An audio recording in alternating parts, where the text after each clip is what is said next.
Ang di maalab na kamalayan sa epekto ng pagtatapon ng gamitang mantika o used cooking oil ay nagdudulot ng mas malalim na pinsala hindi lang sa ating kalikasan kundi sa ating kapaligiran.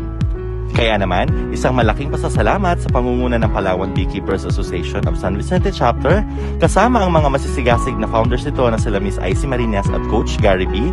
at ang ating soap making expert na si Miss Rowena, tinuruan na tayong gawing kapaki-pakinabang ang ating mga used cooking oil upang magawang panglinis na sabon. Pinagsama-sama natin ang ating mga bee farmers mula San Vicente at El Nido, Palawan, mga senior citizens, kapatid ng mga katutubo at iba pang volunteers upang maturuan ng tamang pamamaraan kung paano makagawa ng sabon gamit ang ating mga used cooking oil na siyang nakakasira ng kalikasan at ngayon ay naging kapaki-pakinabang.